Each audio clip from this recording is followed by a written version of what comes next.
Welcome, everybody, and we're starting it off tonight in the White House press briefing room. Yeah, let's hear what President Barbie has got to say. So right off the bat, we start with Succubus, Karoline Factless. Here we go. Does President Trump have a bet with Trudeau about this USA-Canada hockey game tonight? I think he's watching for the United States to win tonight. Yeah. So at least we're keeping it light in the beginning here, right? But you know, this was obviously before the game because I think you all know how that went. But they had to get the thing with the bet between the two in, right? So let's just let it go here for a second.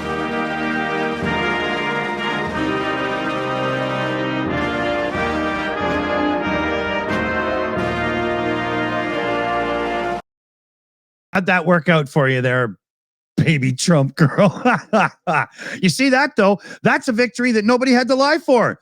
Her administration should try it sometime. But she doesn't stop there and has to lay in just a little bit of an extra Canada thing. We look forward to the United States beating our soon-to-be 51st state, Canada.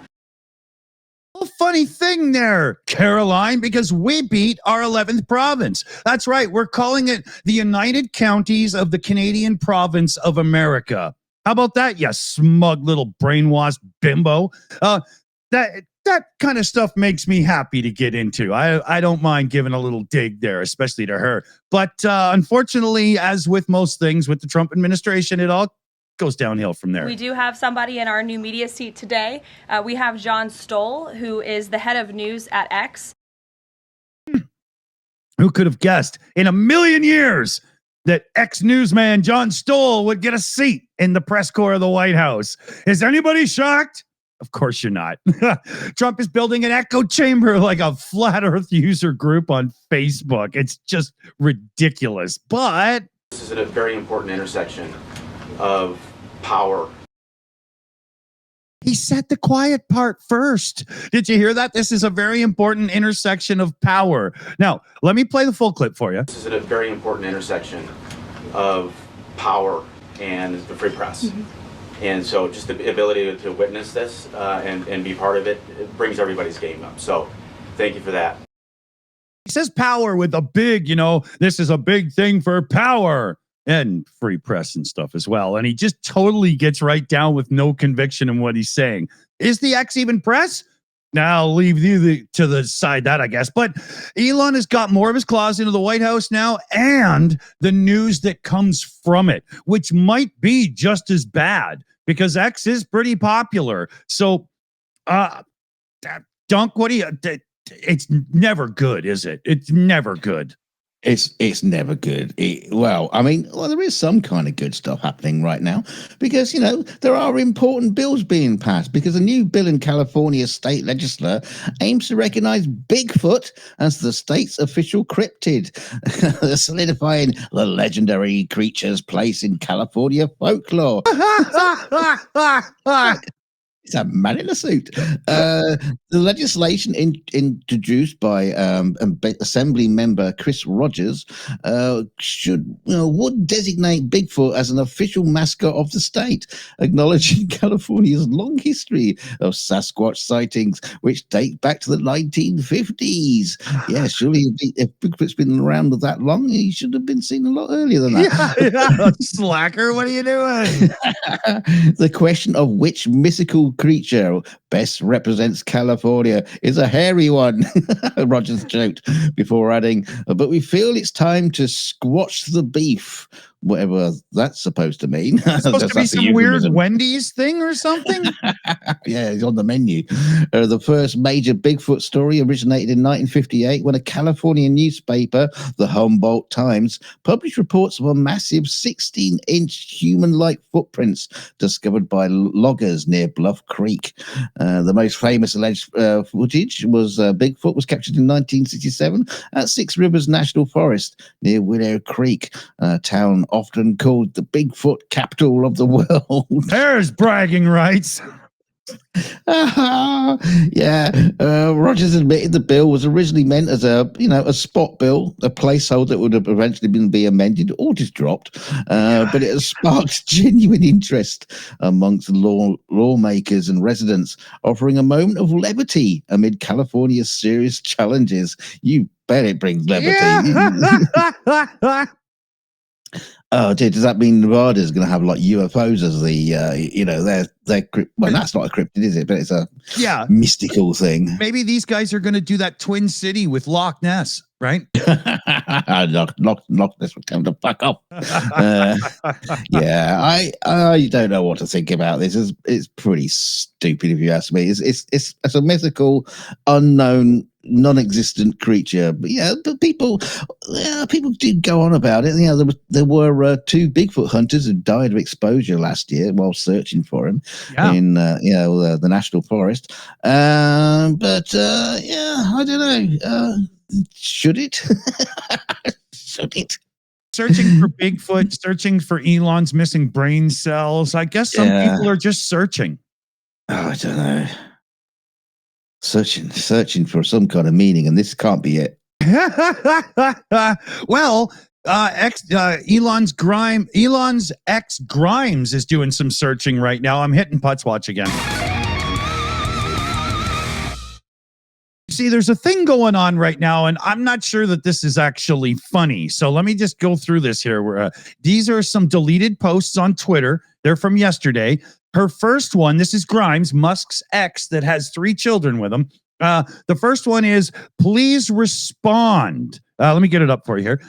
Please respond about our child's medical crisis. I am sorry to do this to you publicly, but it is no longer acceptable to ignore this situation. This requires immediate attention. If you don't want to talk to me, can you please designate or hire someone who can do it so we can move forward on solving this? This is urgent, Elon. Right? Now, imagine, like I've got an ex and I've got a child. I can't imagine having to go to social media to possibly get communication to go. I mean, I don't think mine's much better, but this is really bad, right? So let me just go on here. Here's the second one up. The second one is, I'm not giving any details, but he won't respond to texts, calls, or emails and has skipped every meeting, and our child will suffer lifelong impairment if he doesn't respond ASAP. So I need him to fucking respond. And if I have to apply public pressure, then I guess that's where we're at. Now, for myself, when I hear that, the long-term effects and so on, there could be a diagnosis of neurodivergence. There could be medical issues. There could be a lot of stuff to this.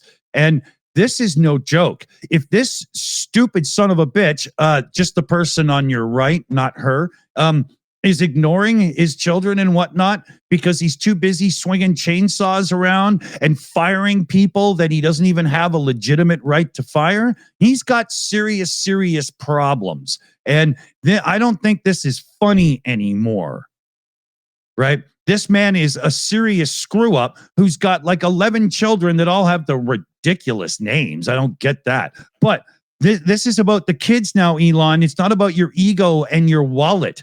Get your fathering done, you sorry ass sack of crap. Oh dear. Did you tweet that? Yeah. So, but on the lighter side of Elon and Tesla news, because we got to balance that out a little bit, Tesla's recalling 380,000 vehicles in the United States due to a power steering assist failure that could increase steering effort, particularly at low speeds, and potentially screw you up and risk a crash. It was a 1-year-long probe by the National Highway Traffic Safety Administration after Tesla owners started complaining. There's at least 50 cases of it that have been reported to the transport safety thing, but as of January 10th, Tesla has identified a good 3,000 warranty claims that are related to or maybe related to the condition. The company said they issued an over-the-air software update. Elon, you can't fix faulty hardware with software. Get it out of your head. You got to be crazy to drive one of his vehicles. If you got one, I highly suggest you sell it before it's worthless. Or before it gets a new paint job. Oh, yeah. Or new air conditioning system where you don't have to roll down your windows because they're already down for you. But yeah, it's not good. It's not good. But again, to the whole parenting thing, Elon, get your head out of your ass and start doing things properly. You're a piece of wow. Where are you going next year? Oh, sorry. It just seems to dabble at everything, doesn't it? Yeah. It's just like a little. This is my toy for now, and then I'll move on. His father even called him out recently and said, with his children, every one of the kids has a separate nanny. What?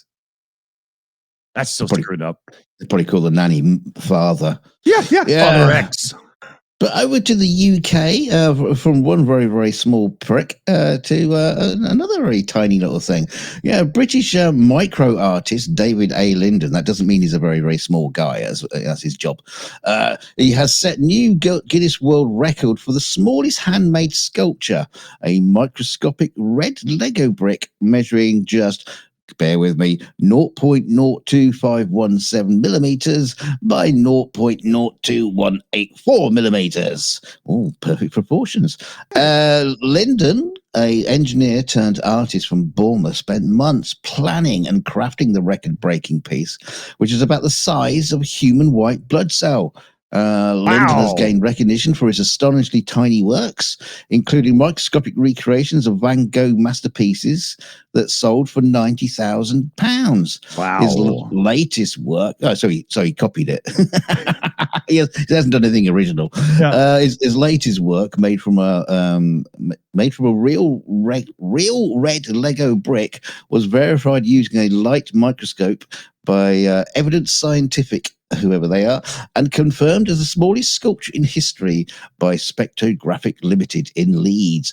The tiny Lego piece shattered the previous work record held by Dr. Willard Wigan, MBE, legendary micro artist who inspired London in 2017. Due to the extreme precision required, Linden trains himself to slow his breathing to not and work between heartbeats to avoid hand tremors.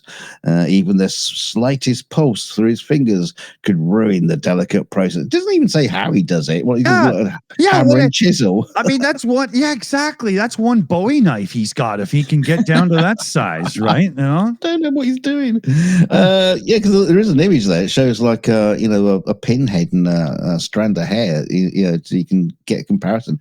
I mean, what kind of tool do you use? I don't know. But Linden actually broke his own record within 20 minutes. Oh, yeah. I can do that. I can do it better.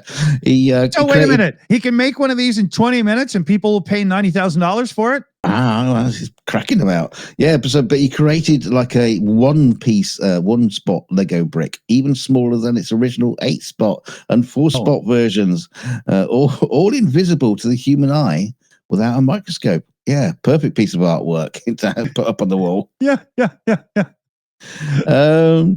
But following his groundbreaking achievement, Linden is now preparing to his next exhibit, the smallest zoo in the world, set to open in Poole this summer. And maybe he'll move on to more like interesting sculptures, like the tiniest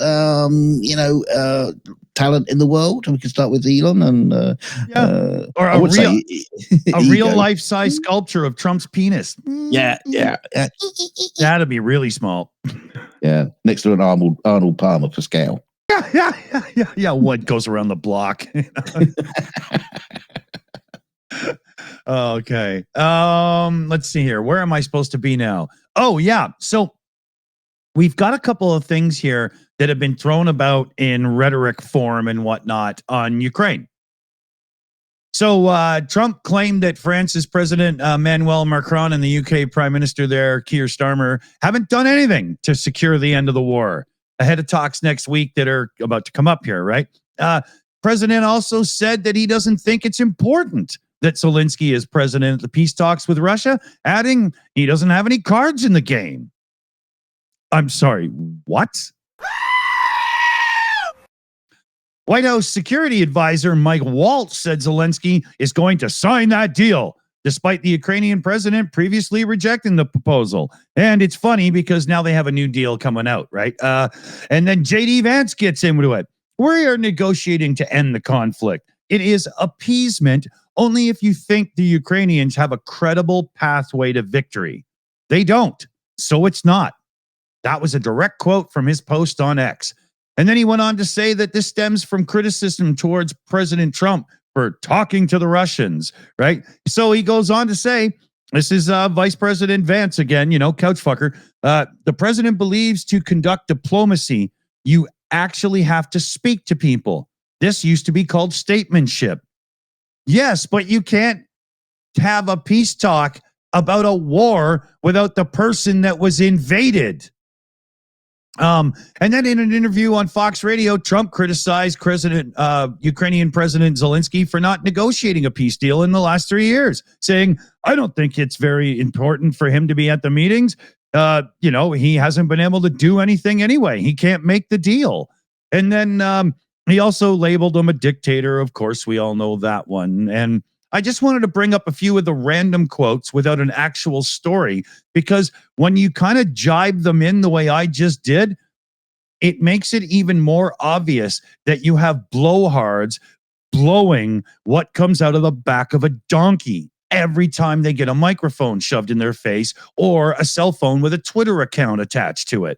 At this point, I can't believe that we have to call these people politicians, because I'm not even sure we can call them grown-ups, to be honest. What's going to happen over the next little bit as it pertains to Ukraine is going to be very, very, very concerning, I do believe. I don't have the most hope right now. I hope I'm wrong. Yeah. I don't know. I do have hope for Ukraine, but I think most of that's going to come from Europe. Europe could step in. I don't have hope for U.S. being their partner and ally much anymore at this point. I see that falling apart now. Yeah, but it's more concerning about what America is probably planning for the rest of Europe. It's not just Ukraine. It's just it's the whole picture, and it doesn't look good. But I don't think this represents America. This represents Trump's small crew. Yeah, and America could stand up to this somehow. I don't know. They should be. Well, they're going to have to, and it's going to have to be more and more and more because it's getting right out of hand now, right? I mean, this is, we have stuff that's about to get really ugly going down, and we can't let it be that. This is world politics. It can't be, well, screw you because you said, meh, meh, meh. You have to be more an adult and grown up and emotionally in control of yourself. And, well, Trump isn't, so, get rid of him, America. Stand up, fight. Tear down the walls. Yeah, exactly. Yeah. Where are you going next year? Yeah, well, they've already started shitting all over Europe, because Elon Musk has been shitting all over Europe very, very recently, because in the early hours of February the 19th this year, an uncontrolled re-entry of SpaceX Falcon 9 rocket lit up the skies over northern Europe, leaving fiery streaks visible in Denmark, Sweden, and England before crashing into Poland. Oh, lovely. Eyewitnesses described the sight as something out of a science fiction movie, with one Swedish observer, Simon Eriksson, saying it resembled a troop formation about to attack. Wow, that would freak you out. Yeah. The second stage of the Falcon 9 rocket, launched from Vandenberg Air Base in California on February the 1st, was intended to re-enter the atmosphere in a controlled descent over the Pacific Ocean. However, an engine failure left it orbiting the Earth for weeks before finally tumbling back down in an uncontrolled descent. And around about 10 in the morning, Adam Baruki, a warehouse owner in Komorinki, should have rehearsed that in Poland. For you to say. He discovered a child metal tank measuring 1.5 meters by a meter behind his property. When he came to work, he said, "We found a total mess with broken power poles and damaged electrical equipment. I was surprised and a little scared, but thankfully no one was hurt." Polish authorities, alongside the Polish Space Agency, yes, they do have one, confirmed the object was a Falcon 9 bit of debris. And there's another similar object was found in a forest near Rye in Poland.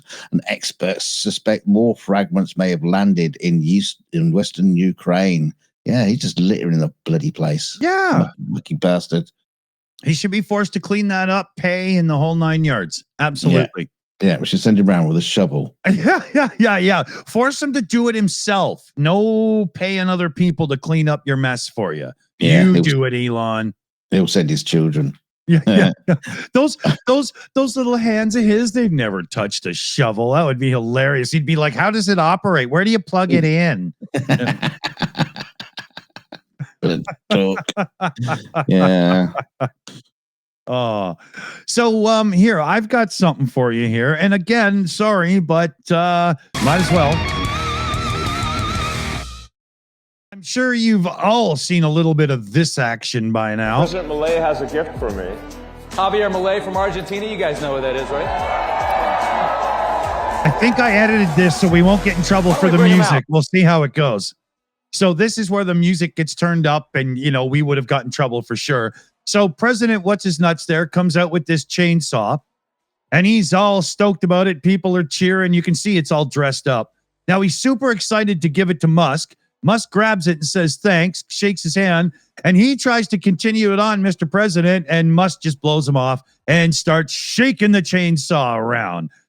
And now that alone is strange. Right? What the heck's going on? Because it's not like he's a comedian or somebody in like Mr. Beast who's always destroying things or something, right? So just a little bit more of the clip because you got to hear what Elon says. This is the chainsaw for bureaucracy. Chainsaw! The chainsaw for bureaucracy. Or as we call it, democracy. Yeah, exactly. That's what I was about to get to. It's not bureaucracy that you're trying to get rid of, Elon. It's democracy, because then you won't even have a bureaucracy in your way. That's what's actually going on here. That is the proverbial chainsaw that he is taking to the American government and dismantling it right now. And he wasn't even elected. He wasn't even appointed. They keep saying he's not even an employee of Doge. He's an advisor. Yeah, just so they can't get at him. It's right. It's all you know, terminology to make sure you can't, like, you know, point fingers. Yeah. It's awful.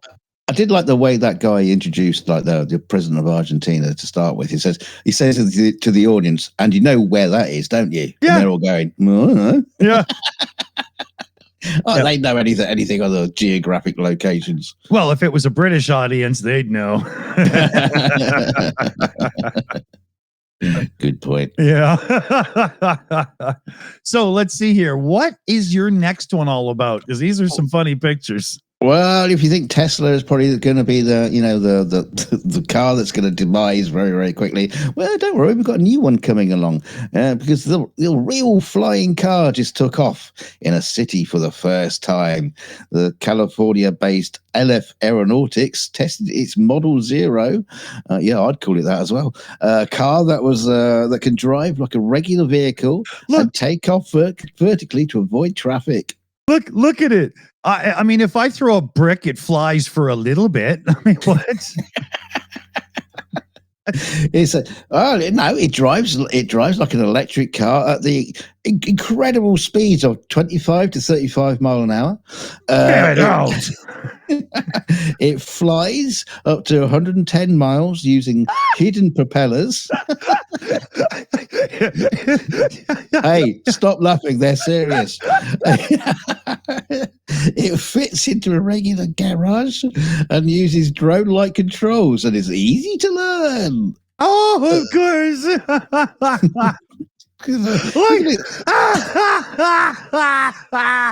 Did a child do this in like Microsoft Paint? I mean,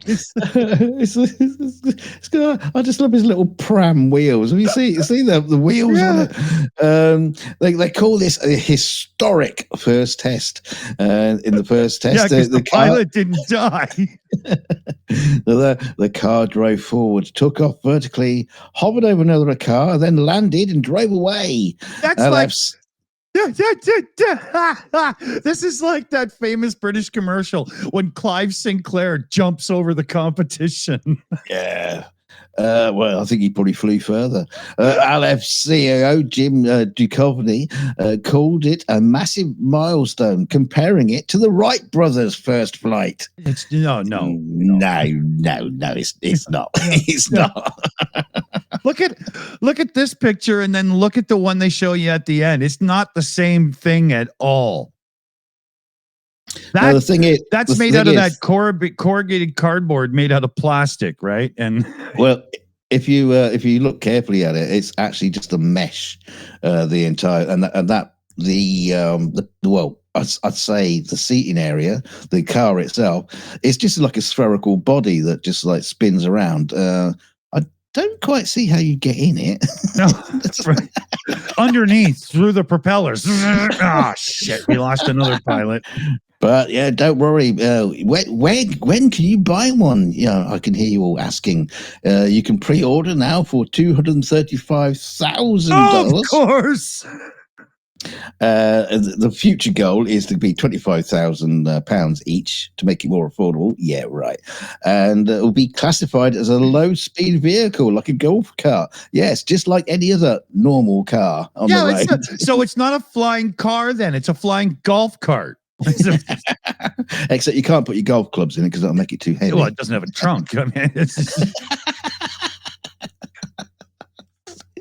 it's so useless. Oh my God. I don't think I believe that this even exists. I'm afraid it does. This looks like it's a tiny model. That looks photoshopped by somebody who just doesn't know what they're doing. Now there is video of it. It does do what it does. Wow. You would never catch me in that. No. Well, Aleph hopes that this is just the beginning of everyday flying cars, making sci-fi dreams a reality. Yeah. Oh my gosh. I mean, if they can get it down to $25,000, and a lot of people have those and they're flying around to go and get their medications and their beer and stuff, we won't have a population problem on the planet for long. That's for damn sure. No. Stupid. Yeah. And speaking of clever ways to kill people, I know this is crazy, but South Carolina man on death row has chosen to be killed by, drumroll please, firing squad. I mean, is that a thing? Yeah. Is that a thing anymore? I mean, I thought you could only get killed by firing squad if you were like a deserter in World War I or something. Is this a thing? Right? So here's how it goes. He's 67 years old. He's scheduled to be killed on the 7th of March. And the state has been doing this in the last 6 months. They're trying to get ahead on death row stuff after a 13-year pause. Oh, way to go, South Carolina. So they have a choice now when you're on death row. You can have the electric chair, the lethal injection, or firing squad. Can I have old age, please? Yeah. What about Dorma number 4, Monty? Come on, But and if they don't make a choice, the state will electrocute you. So the lawyer for this guy says he has a right to his choice, but it's not an informed choice. This is the lawyer says. My frustration is we're in a world where he has to choose between being electrocuted, poisoned, or shot, and we can't even get the most basic facts you would need in order to make that decision. Well, these are the basic facts, dumb shit. They're going to kill him. Pick a method, right? Now, they ceased executions in South Carolina in 2011 because they ran out of lethal injection supplies, and the pharmaceutical companies did not want to be on record by name as supplying them. So they passed a bill to shield the identity, and now everybody's stepped back into making them because it's all about the mighty dollar, right? So, yeah, they said, we can't make this decision until they disclose some basic facts about the drug's creation, quality, and reliability. Quality? What? They're not giving you heroin, you moron. Right. They want to know the potency, purity, and stability. It's stable when you're not, right? It's going to kill you. So the guy, because he couldn't get this information, decided he wanted to be shot, firing squad. So they take 3 shooters and they put them behind, it's sort of like this picture here. 3 shooters, but they're behind a thing, so they can't see the person they're shooting. They can just aim at the target. And they put a target of all places over the person's heart. Why would you put the target over the heart?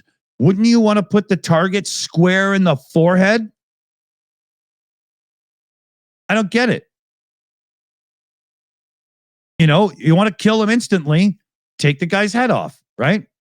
But so South Carolina, you guys creep me out, man. Not only is capital punishment back on the books and you're trying to race it through to get caught up, but firing squad is one of your options. Holy shit, are you people backwoods? Sorry, but fuck. We should have had that clip ready from Monty Python. This man is about to die. Yeah. Maybe we could have got away with showing boobs on YouTube using that. Right? Well, I could have spent hours just like pixelating them out.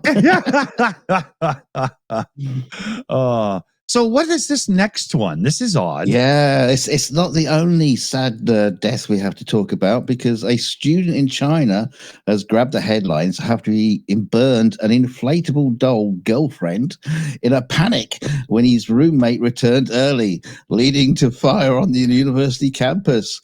The fire broke out at the student dormitory of the Hefei University of Technology in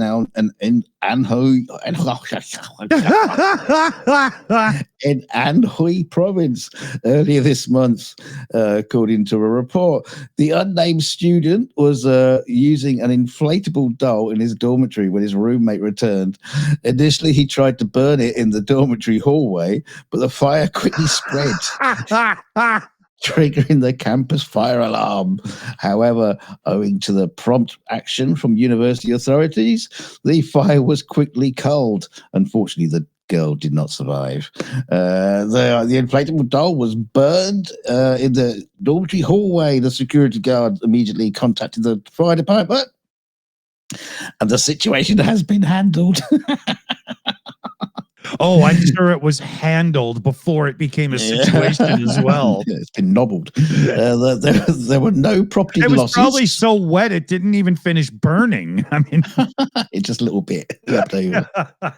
Yeah, he said there were no property losses or casualties. Yes, there was. The girl. Yeah. Think of the girl. Yeah. Holly. What's her name? Stuffy. In the aftermath, the university dormitory issued a stern statement advising students not to use naked flames to deal with silicon items.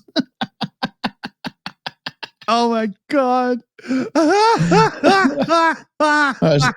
That's just common sense.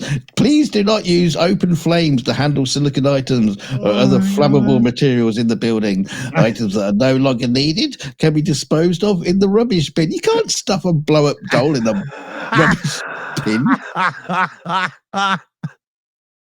It's okay, Holly. I love you, but you got to hide in there, okay? Yeah, well, you know what would happen? There's students, someone will come along and say, look, someone's dumped a blow-up doll in there. I can make use of that. Yeah. They do DNA test and 2/3 of the whole building is in there, you know? Yeah, it becomes pregnant and then they can't decide who the father is. Okay. So, now this is strange, okay? So, this man was not just randomly given one in the pooper. He is Finnish MEP Mika Aaltola. And he came up He's the one that started this little thing that's sort of going around right now, but not quite. So get off my screen, buddy. He says, and this was on X, I'm not sure if it's up anymore. The United States gave us 3 weeks to agree on the terms of Ukraine's surrender. If we don't do this, the United States will leave Europe. He also added that Trump prioritizes Russia's security issues now and in the future. Right? So his other quote was, let them, Russia and US, are dealing with their problems. We have 3 weeks to get growing and get this going. He said, today is the time to invest because it cannot be assumed that America's presence in Europe will last forever. Now, I don't know if this guy is talking about the truth or not. It's very hard to confirm this one. Newsweek had printed it, but very few other people did. Nick Suter over on In Time took a chance last night on his live and brought it up as well. And I talked to Nick today, and we thought we agreed it's worth bringing up because it's not about the leak itself and whether or not it's true. It's about why somebody would even leak this in the first place. Is this a backhanded underground sort of behind the scenes push to show Ukraine like you've got to give in and just agree right now or we're leaving you for dead? Is this a way of Trump being a bit more of a bully, but he doesn't want to do it completely in public so he can, spread a little blah, blah and have other people do it for him as well? What's the end game here? Because with Trump, it's always about the art of the deal, right? As he likes to say.